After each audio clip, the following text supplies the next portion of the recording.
I guess the best way to describe who and what I am is that I'm a holistic healer. I'm an advocate, social justice advocate. You know, I do a lot of work around directly or indirectly with Black Lives Matter. I'm a mother and I'm a grandmother. I've been doing social organizing and political awareness in this country since the age of 13 when I started working with the United Farm Workers Union. I just wanted to be a secretary with a short skirt on, with those little stockings on and whatnot, and maybe serve coffee to men. That was my attitude. Just let me have a normal American white person job, you know. And that never happened. So I had to surrender to who and what I am today, you know. Kind of strange, different, cultural, diverse, articulate, creative artist, healer. I went through a family system where there was a lot of domestic violence. I had a relative that was killed through a beating. She just simply one morning said, "I will not wake up again to this insanity." I went through the little girl. A lot of little girls go through, you know, rape and incest and pedophilia. I was affected by that. My family system was directly and indirectly devastated by the prison system in this country. So I've gone through a lot of challenges around race, a lot of challenges around class, a lot of challenges around gender. And then at the age of 13, I got happy. And people say, well, why did you get happy at the age of 13? It was at the age of 13 that I realized while walking down the street in New York that I could do something about it.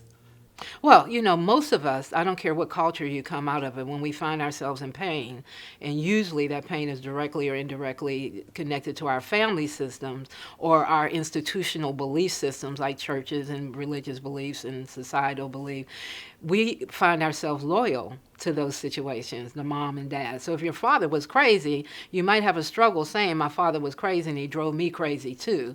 But in order to get out of where you are, you've got to tell the truth about how you really, really feel. Does that make sense? You know, and break the bonds of loyalty.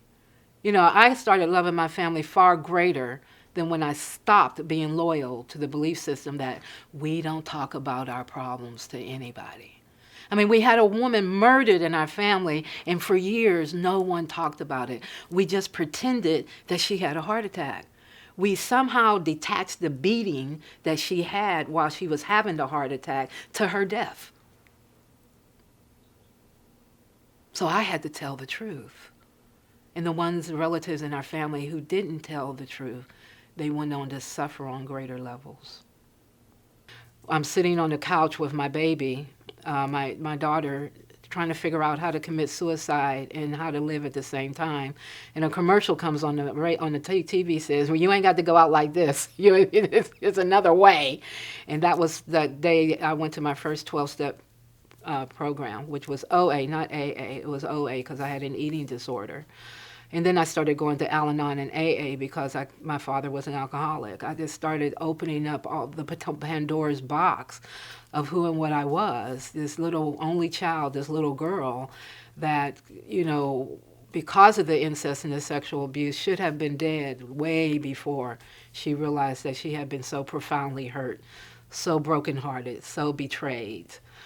And I realized that my family system duplicated everything that had been done to us on plantations in this country.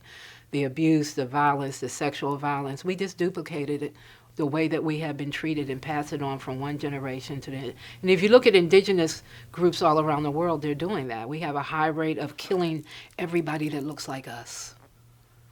It's trauma. So I'm a survivor of trauma, and I realize I'm a survivor of trauma. But there was that moment of me standing there with my hand on the trigger. One of the many moments of in and out, going to the hospital for beatings or going to the mental institution for breakdowns. But that moment was a deciding moment in my life that I had to do something totally different. So I planned the avenue of how to get to the Houston Area Women's Center. I planned that, and the 3 kids and I left with a bag of mail and some clothes. And it was literally the near-death experiences that I've had, you know, the homelessness with 3 kids, going into the shelter for the domestic violence, and It was either go to the shelter for domestic violence or go to prison behind killing my husband. And I remember standing in the kitchen with a gun in my hand. And I was pointing it at him. It's like, no more beatings, no more beatings. And he looked at me and said, please shoot. Please shoot. So I'm dealing with an African-American man who's a Vietnam veteran. Please shoot. Who had just been so abused by racism. Please shoot. And here's this voice in my mind saying, if you shoot, who will take care of the babies? And that's when I decided to go into the shelter for domestic violence. So after the domestic violence stuff, then came the homelessness, because I had to leave my home. I left everything.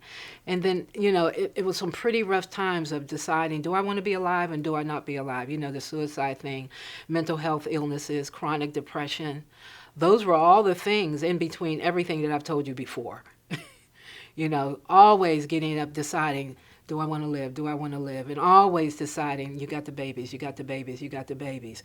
And then one day, I wanted to live for me. It wasn't just about the babies. It's like, one day I wanted to live for me.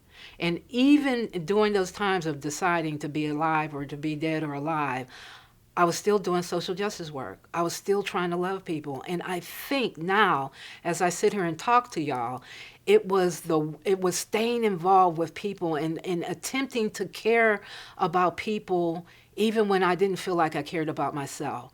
It was attempting to feed other people even when we didn't have any food to eat.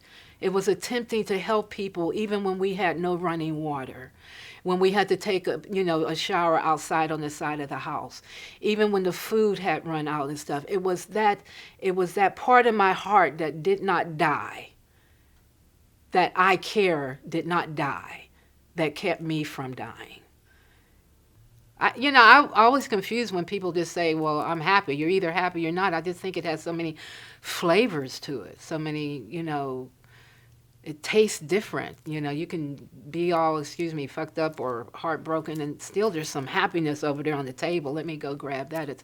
It's not far away. But your belief system will affect how you see things. And so my belief system has changed. I basically believe that the universe is always working in my favor. Years ago, I didn't believe that. I believed in the old world kind of traditional Christian view of hell and you're going to do this, and everything was fear-based. I no longer believe that. My belief system is more along of new thought. And the universe is always working in my favor. If I take care of myself, if I notice, if I stay aware, I'll notice those little signs throughout the day of what to do and what not to do. That's what I did to make up my mind if y'all were going to be here. It's like, should I do this? Is this going to be for the greater good? If this is shown, will it help other people? And so voice inside say, yeah, he's not a serial killer. He'll be okay.